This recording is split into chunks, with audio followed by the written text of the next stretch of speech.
बिस्मिल्लाहिर्रहमानिर्रहीम। 12वीं जमात के होनहार तालिब इल्मों, अस्सलाम वालेकुम। आप पिछले 3 दिनों से मुंशी प्रेमचंद का लिखा हुआ अफसाना गुली डंडा पढ़ते आई हो।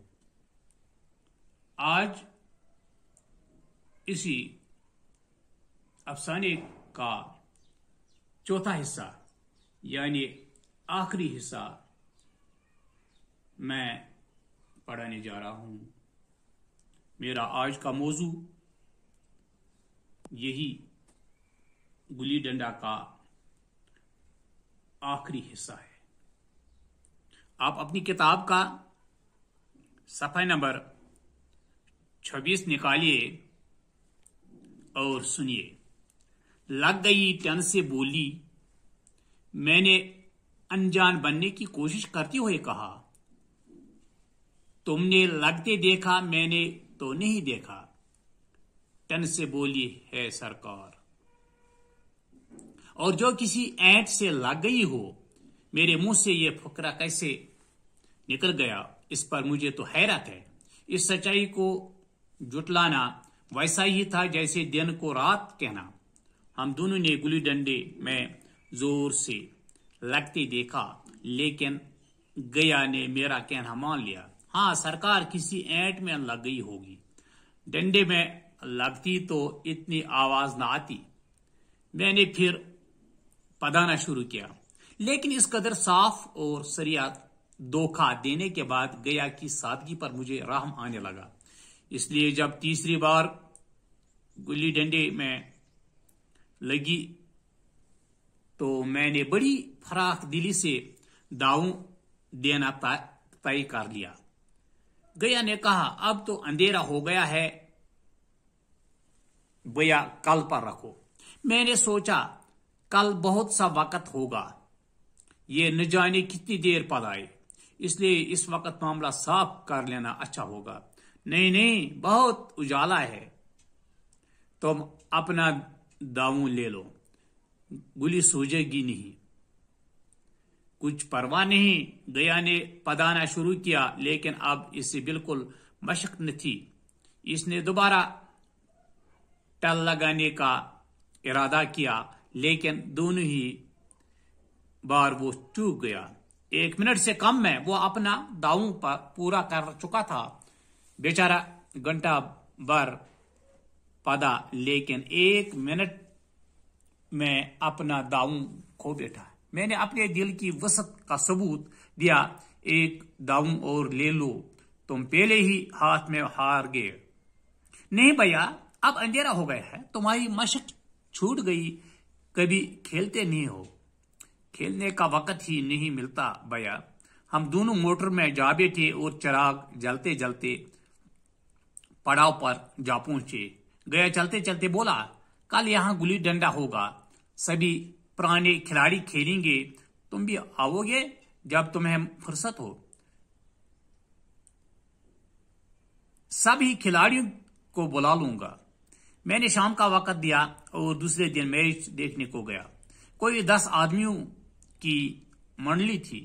कई मेरे लड़कपन के साथ ही निकले, मगर बेशतर नौजवान थे जिन्हें मैं पहचान न सका। खेल शुरू हुआ, मैं मोटर पर बैठा तमाशा देखने लगा। आज गया का खेल और इसकी करामात देखकर दंग रह गया। वो टल लगाता तो गुली आसमान से बातें करती। कल की सी वो झिझक, वो हिचकिचाहट, वो बेदिली आज न थी। लड़कपन की जो बात थी, आज उसने कमाल की मेराज तक पहुंचा दी थी। कहीं कल उसने मुझे इस तरह पदाया होता तो मैं जरूर रोने लगता। इसके डंडे की चोट खाकर गुली 200 गज की खबर लाती थी। पदने वालों में एक नौजवान ने कुछ बेउनवानी की। उसका दावा था कि मैंने गुली दबोच ली है। गया का कहना था कि लग कर उछली है। इस पर दोनों में ताल ठोंकने की नौबत आई। नौजवान दब गया। गया का तमतमाया हुआ चेहरा देखकर वो डर गया। میں کھیل میں نہ تھا، مگر دوسروں کے اس کھیل میں مجھے وہی لڑکپن کا لطف آ رہا تھا جب ہم سب کچھ بھول کر کھیل میں مست ہو جاتے تھے۔ اب مجھے معلوم ہوا کہ کل گیا میرے ساتھ کھیلا نہیں، کھیلنے کا بہانہ کیا۔ اس نے مجھے رام کے قابل سمجھا۔ میں نے دھاندلی کی، بے ایمانیاں کیے، اسے ذرا بھی غصہ نہ آیا، اس لیے کہ وہ کھیل نہ رہا تھا، مجھے کھلا رہا تھا۔ میرا جی دیکھ رہا تھا، وہ پدا کر میرا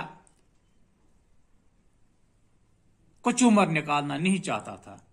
میں اب افسر ہوں، میرے اور اس کے درمیان اب دیوار بن گئی ہے۔ میں اب اس کا لحاظ پا سکتا ہوں، ادب پا سکتا ہوں، لیکن اس کا ہمجولی نہیں بن سکتا۔ لڑکپن تھا تب میں اس کا ساتھی تھا، ہمیں کوئی بید نہ تھا۔ میں اب کے رحم کے قابل ہوں، وہ اب مجھے اپنا جوڑ نہیں سمجھتا، وہ بڑا ہو گیا ہے، میں چھوٹا ہو گیا ہوں۔ اس میں چند الفاظ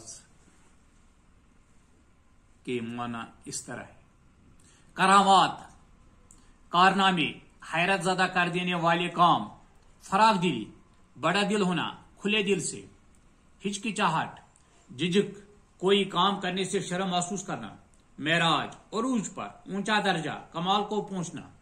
گلی ڈنڈا جو ہے یہ منشی پریم چند کا مشہور افسانہ ہے، جس میں انسان دوستی، بچپن اور سماجی نابرابری کے احساسات و جذبات کی تصویر کشی کی گئی ہے۔